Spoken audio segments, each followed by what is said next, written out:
Hey everyone, it's Katie here, and it's Wednesday, which means we are on episode 3 of She's the Boss. I have Serena Holmes with me today. I'm super excited that you are here. And Serena is such a powerhouse. She is like a triple threat times 5. She's doing so many things. She has her own book, she's a real estate investor, she has her podcast, which is going for a year now and very successful, may I say, on top of also previously owning Tigress, right? Yeah. I keep screwing it up. But so today I would love to know more about your journey and kind of like where you began, challenges you faced, and how you've rebranded yourself because you had such a huge transition within your life. Yeah. So, just a quick introduction if you'd like to do to everyone watching, and then we'll kind of dive into your entire journey. That'd be great. Yeah, for sure. So I started out in events, so promotional marketing, and I had the opportunity to pretty much, step into the role as manager and then later a partner of Tigress. So I was only newly out of university, trying to be in broadcast, wasn't happening, maybe as quickly as I thought that it would be. So this opportunity presented itself and I went ahead with it. And the woman that founded the business actually left about 4 years in. So we went through a buyout in the middle of the 2008 recession, but came out of it successfully on the other side. And then I ran it for another 14 years. And I had a business coach that I hired in 2012 that encouraged me to start investing with some of the retained earnings in the business. And that led into, the real estate investing stuff. And then that snowballed when we started staffing events for a really well-known real estate education platform. And, things just kind of grew from there. Right. Now, speaking of, going into your entire entrepreneurship journey, you mentioned that you were in university for journaling or broadcasting. Yeah. Like how that fell onto you and onto your plate. Like walk me through what that story looks like. Because it's not often that university students are being given this opportunity to kind of just scale up really fast. Yeah. When it's kind of completely different to and what they're already pursuing, which is obviously a passion of theirs. Yeah. So what did that look like for you when it just like fell onto you? Yeah, I mean, I think I was really passionate about writing and I, had a big interest in sharing stories for other people, which I guess aligns well with now having a podcast, like 25 years later. But at the time I went through broadcast, and what they don't tell you is, it's probably even harder now, but even back then, like it was a very concentrated industry where you have to maybe move to Sudbury or move to a really small market to carve out a niche for yourself. But I kind of started with that, went through the program, and while I was in, I think my first year of university, somebody said, you should get into promotions. Like you're just sampling stuff. It's a lot of fun. It pays really well. So, we're sampling like Appleton rum and Grand Marnier at golf tournaments and making $25 an hour. And it was great. It was easy work. And, once you get into that, like, of course, the girl you connect with is like, hey, I work for this person, that person. It just snowballs from there. And that's how I met the woman that started Tigress. So I, worked for another company that she was with for a couple of years. And then when she started this and a few other divisions, she asked me to come on board. So it just, one thing kind of led to another. And I did do videography part-time as a volunteer for Rogers for 2 years while I was getting Tigress off the ground. But again, it just wasn't really leading anywhere. So that's where I put it on pause and just went full steam ahead with the events. No, but you ended up finishing university. Yeah. And you obviously would have had the opportunity to kind of grow if you wanted to maybe go with Toronto Star or anything like else. I didn't get hired anywhere. Yeah, I was unemployable, I guess. I've got a letter from the Weather Network, like my rejection letter. Damn it, Weather Network. Yeah. So I've got some of those, but yeah, it was hard to get started in Toronto because we're one of the biggest cities in the country. So you really have to start in a small town, probably back then for $20,000 a year. And I didn't want to move away. No, of course. So you've got to kind of be willing to do those things. Right. So you kind of, in essence, you almost made a sacrifice at that time of your life where it's like you wanted to pursue the dream you had and you ended up going kind of full force into Tigress, like you mentioned. Yeah. Now, transitioning from what you were passionate about into kind of helping grow this massive company and what it is now. Yeah. What did that look like for you at the time? Because you were obviously you were younger then. So yeah, I mean, we were very much referral based and I was brought in just for operations. So I was always a person kind of like behind the scenes, planning the events, doing payroll, stuff like that, to the point that, I had a girl come up to me at our Christmas party. She's like, I just want to know who signed my paycheck.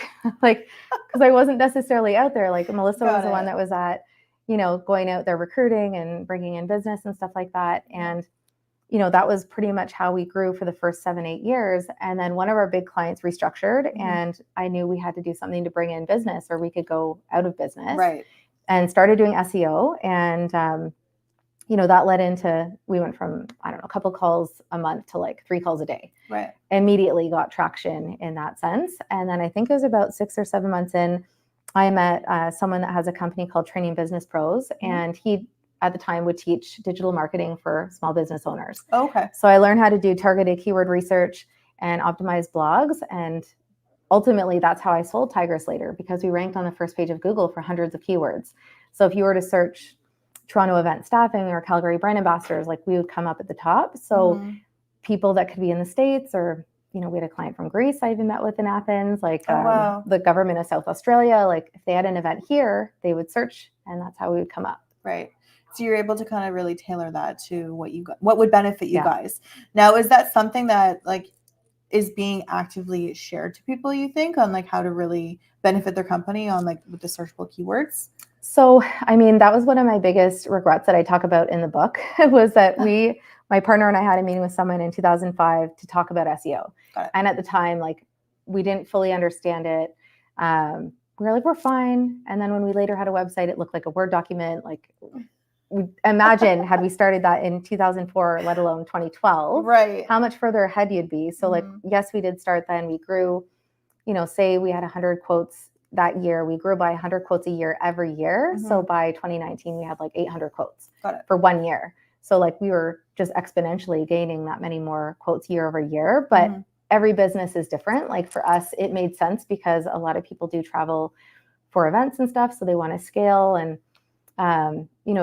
it's a very niche industry. Yes. So again, we're more B2B. The work itself out there is more B2C, but you're working with like the airport, Rogers, like consumer packaged goods and stuff like that. I think it just depends on your business. Like for real estate, that's a big part of it, but it's very much more of a relationship based. Yeah. So it just depends on how your customers are going to find you. If that's a strategy that will work, and it does change all the time. So, we would do a lot of it ourselves and then still work with an SEO company so that their ears to the ground for like the algorithm and any changes, and what once worked suddenly doesn't work, just like social media. Figuring out like, okay, why? Yeah. And making that work out. Yeah. So like we did well early on, but I think it just depends on the nature of your business. That makes sense. Now you mentioned that you have a book. Now I really want to go into that because it seems to be there's a lot of people out there who do have books. Yeah. Or they're looking to kind of scale up and even do even more books, but they don't have the passion for that. Yeah. So like what's your book called and what's it about? And also what other mistakes are in that book? Because you just mentioned that you got a mistake in there. Yeah. So it's called The Accidental Entrepreneur, and it's very much a mix of a memoir and business book. So it's not just business. But I went through a lot of crazy things when I was growing up. And as I got older, people like, you got to write a book about this one day. Like just because I, share a little bit of what had happened. And then as I became an entrepreneur, those challenges paved that path into entrepreneurship, because I was kind of like scrappy and just seizing opportunities and like work 4 jobs, sure, like throw in a fifth, like you're just doing what you can to get by. And then it kind of led into running the business, and then there's a lot of lessons obviously that played out over the 18 years. And I went to an event in 2018 where they were selling a writing retreat in San Diego, so I went to that and I wrote probably 17 of the 31 chapters, and then I finished the rest when I came back, and then I was like, now how do I publish this? That's a whole other thing. So I actually put it on the shelf for a couple of years. And then when COVID hit, I committed to 2 things. So one was getting the book published, and then the other was my real estate license. Because I thought, well, who knows how long this will last? I should have a backup plan. Yeah. So. Got it. So then you dived into, so you got your real estate license. And then you're obviously growing your portfolio as being a real estate agent. Now, what did that look like? That's another transition that you took, because I feel like we've just talked about like 2 separate transitions that have happened. Now we're going into another one where you have a real estate license, and like, how was that going for you? Yeah. So, I mean, when I got it, I just thought, I'm passionate about real estate investing. If COVID lasts longer than we anticipate and I can't run events, then I should have something to fall back on. And what I didn't really maybe think through at that time is that residential real estate and working like B2C is very different than working with businesses. Yes, very much so. And while I have had some lovely clients, I've had some very emotionally charged and stressful clients. Right. So, I think in a perfect world, ideally, I'll find a way to carve out a path in the commercial space. But because I did have a lot of passive income for the last several years, I didn't have to work that hard at being a realtor. Right. I'm at the point now, just because of some of those things shifting, that I'm looking to be more active, but I'm still trying to figure out the best way to approach that from a commercial standpoint, because I don't really see myself like door knocking in open houses every weekend. No, especially with you having a daughter, that's not something you want to be taking your time away from. Yeah. Oh gosh. So you have so much on your plate. Okay. Yeah. Now, also on top of that, your podcast too. Yeah. Now, so what's going on with your podcast? I know that it's been quite successful for the last year. Yeah. So what does that surround? What's the topic of discussion with your podcast majority of the time? For sure. So it's called Inspire to Invest. And I kind of looked at it from the standpoint that when I talk to people, sometimes they feel really intimidated or overwhelmed by the concept of real estate investing. Got it. And people can feel like, this isn't for me, or how do I do this? And I wanted to share stories from people to show like what they were doing before, and then what that catalyst was that motivated them to go down this path, and then how it's really transformed their lives and like what potential that can provide for them. And, I think it's just, my saying, like you rise by lifting others, right? So I like to share those stories, because then someone might be like, oh, well, if they can do it, why can't I do it? Like they're a stay-at-home mom, or maybe they're an account manager, or maybe whatever that may be that push them in that direction. And hopefully, inflation's out of control. Like I think if you're just relying on a salary and one income, there's a lot of risk with that. Yes. So I think to provide for yourself in the long term, investing in real estate is probably one of the best tried and true ways to do it. And there have been a lot of challenges in the industry lately. And I can say like, some of those people, there's things they could have done differently to be in a different position now. Right. So even I think passive and active, there's been a lot of lessons for people in the last year, but I still believe it's the best, not to say the easiest, but one of the best ways to grow your wealth. If you hold on to something and it doubles in value in a few years, like where else can you double your money? Right. I think it still makes a lot of sense. Yeah. So I'm going to take a step back here. So you were running a big portion of Tigress at a younger age. Yeah. Now, what sort of challenges did you face at the time, not only just being a female, but also being at a younger age, when a lot of the time kind of the, CEOs, presidents are of the older demographic per se, or a lot of male dominated industries. So what did that look like for you at a younger age, and kind of being a big part of a really big company? What did that look like? So one thing that's kind of funny is like most people didn't know I was a partner, or later like the owner, because we use like account manager titles or account director titles. So we walk in with another account manager from whatever company, and we were kind of like on the same level, So a lot of times people just had no idea, because they don't really know about the company. It's like we go to their office, they don't come to our office. Like people just didn't know what they didn't know. And I had a mentor in, I think 2014, that's like, what's this account director title? Like 10 years in. So he was the one that's like, you got to change this. You got to know. And we're at the point, like we were growing at that point in time, right? I think I had 3 or 4 full-time employees and, thousands part-time. So he encouraged me to change the title, and he goes, people will look at you differently. And, I was also 10 years older at that point. So I was in my early 30s then.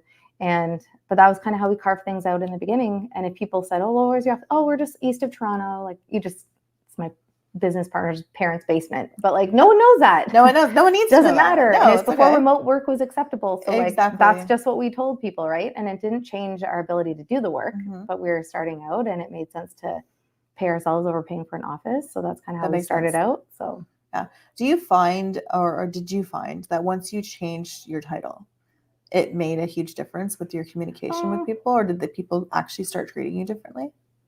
I mean, not necessarily. Like I did it because my mentor told me to do it. Yeah. And when I did it and someone noticed it, they're like, oh, you got a promotion. Like it was kind of like, it's just because people didn't know. I don't think it necessarily mattered, but maybe they see as you start to grow and you're building and stuff like that. Maybe, of course. Maybe they looked at things different. Yeah. And to your point about being a female, I think there's only one meeting, maybe 2 that I had where it felt like that was an influence. Like one meeting was with an electronics company, and I think it was like 5 men, and they must have been in their between 40 to 50. And then I'm there as like maybe early 30s, and I just felt, it's hard to even pinpoint it. Like totally it just felt like this isn't going anywhere. Yeah. Like totally ghosted me after. And it's not that we couldn't do the work. It just, you could just tell, like they just didn't take it seriously. Yeah.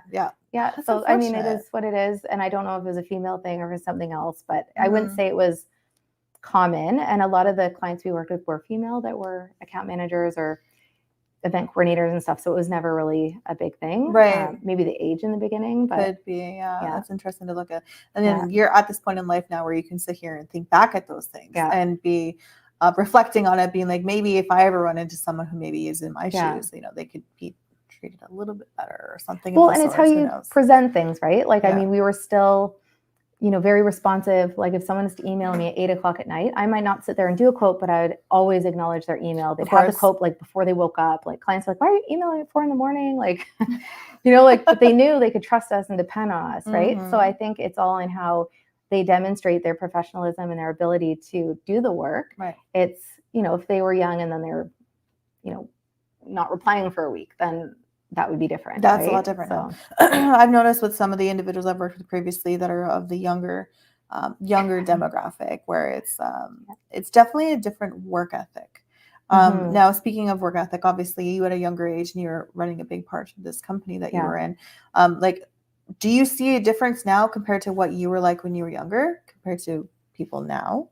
I don't want to brushstroke it in the sense that it's all young people. I mean, in my particular situation, like I was providing for myself. So yes, I was going to work. I was going to show up. I was going to commit. Of course. You know, I did find that as time passed with the business, you know, it became harder in some ways because it became a little more mainstream. So people knew that if they blew off work with us, they could get work with 20 other agencies, right? Like there's brand ambassador pages on Facebook where there's just a constant flow of that gig work, right? To the point that someone actually started a Google spreadsheet along the way for brand ambassador accountability. So if you wanted to see if anyone had like burned another company, you could look them up. And I'm sure that's probably not legal, but it was a way because a few websites like that, the companies don't talk and there's no way to know. So if you really wanted to see like if anything big had happened, like it wouldn't account for everyone, but you could, if something significant had happened, put them there so that another agency maybe wouldn't end up with an issue with them as well. So yeah, that I was like a brand ambassador accountability page that was circulated among different agencies. So it's kind of scary though. Yeah. Who knows what's on the internet? I know. It's scary. Yeah. Oh my gosh. So you've done so much obviously in your lifespan so far. And I know you mentioned previously that you brought home quite a few awards for being an entrepreneur. So can you kind of walk me through how you got to that point?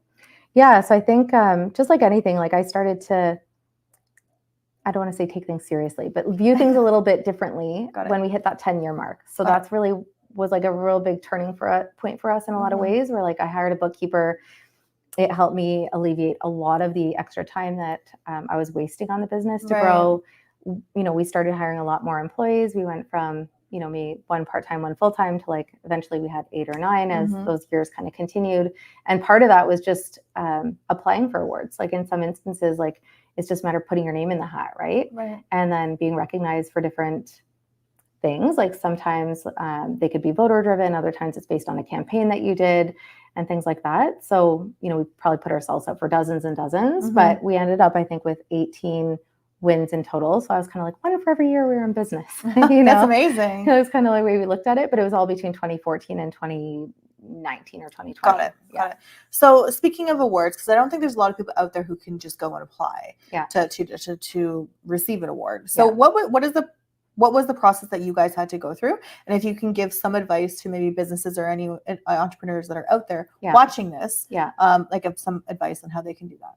Yeah. So I think it's just a matter of being like trying to see what is out there. And you also have to know like what's real and what's not, because there are some awards that you just would pay. You know what I mean? Like it's obviously not worth anything other than the trophy that you trophy itself. Yeah. So I mean, there are some that you know, there's even a sponsorship level sometimes that could come with it. But the first one that I won was with the W100, which is with Chatelaine magazine. So that's kind of like its own independent thing. I scraped in at number 96, you know, good, but then I made that list, and then later they retired that.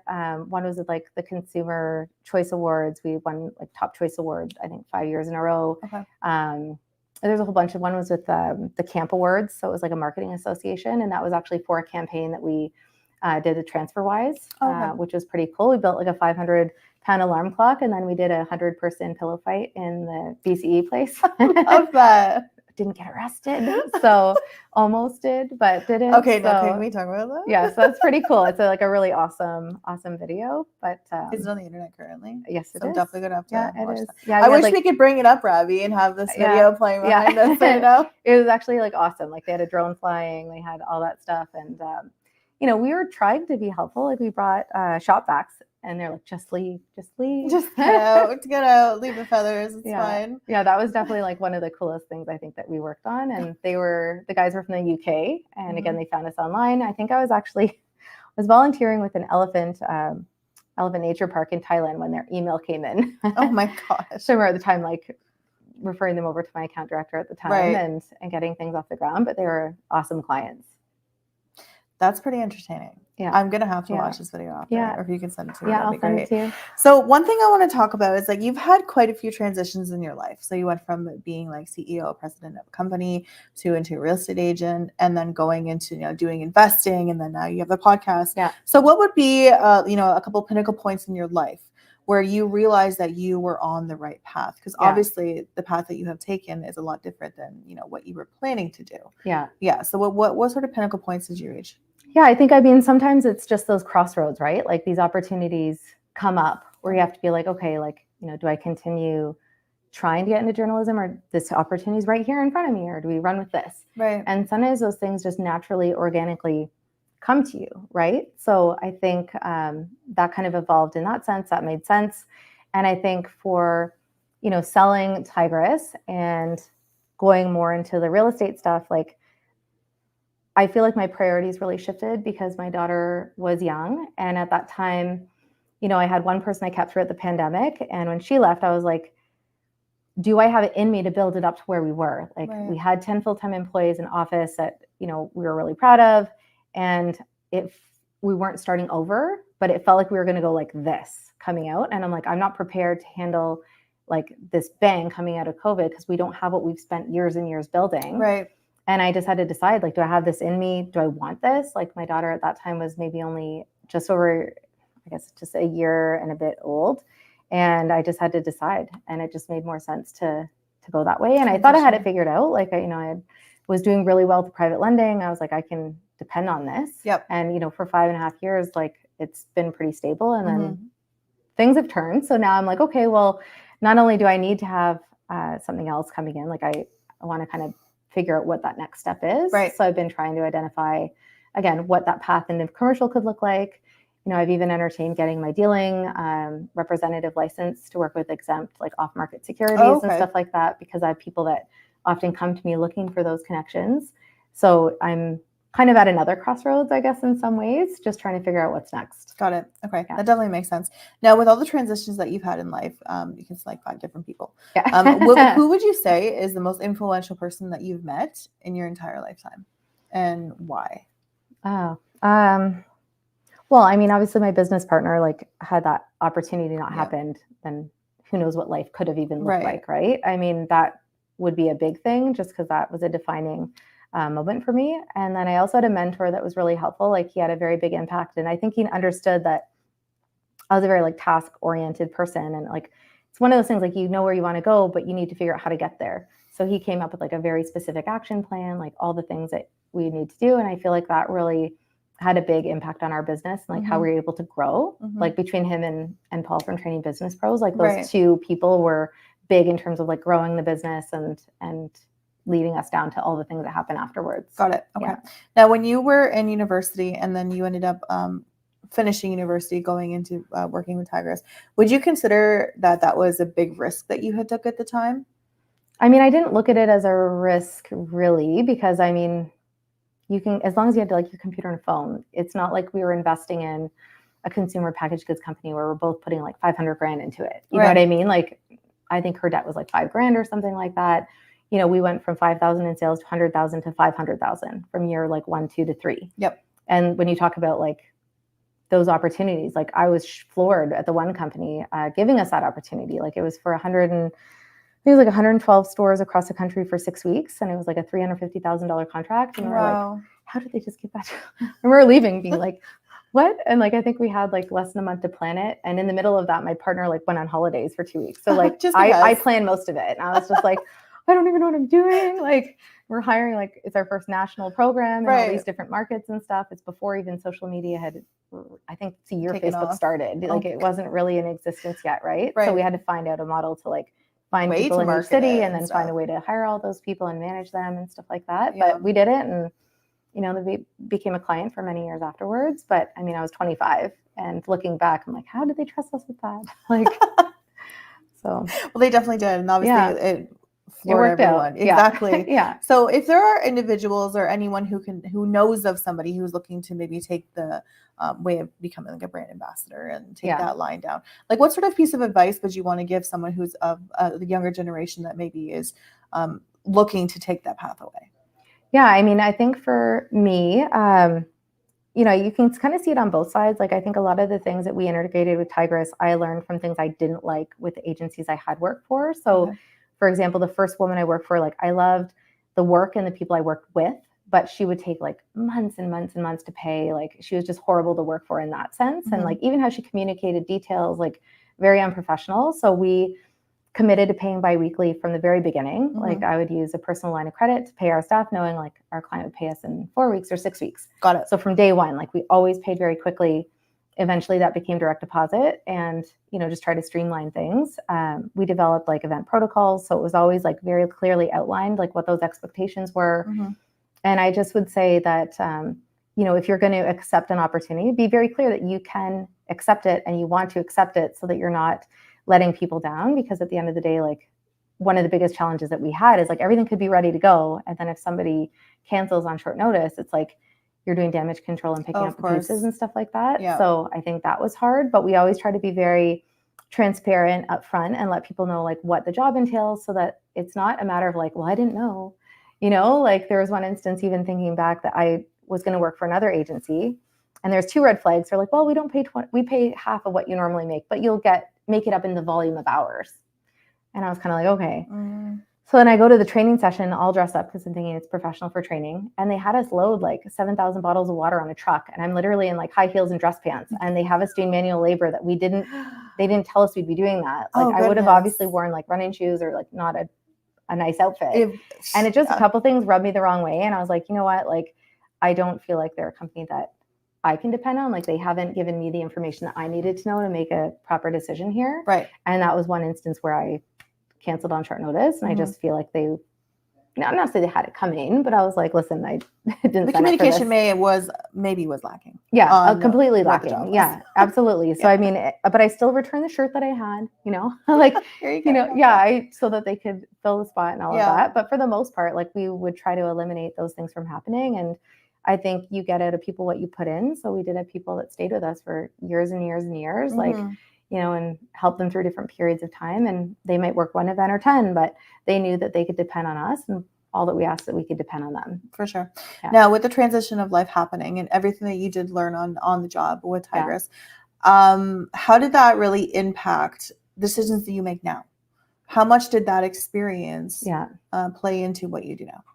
Yeah, I mean, I feel like it's just all like inherent, right? Like just the way that maybe you look at things and the things that you look for. I think, I think one learning I've had just in the last 5 to 6 years, though, is just, again, never assume that because something has been a certain way, it'll continue to be that way, and not to get too comfortable. So I think no matter what you're doing, if it's investing, business, life, like, just always take the time to look at things from all angles to make sure, because sometimes shifts are happening and you just may not be aware of it, right? So I think you should never really totally lighten up in that sense.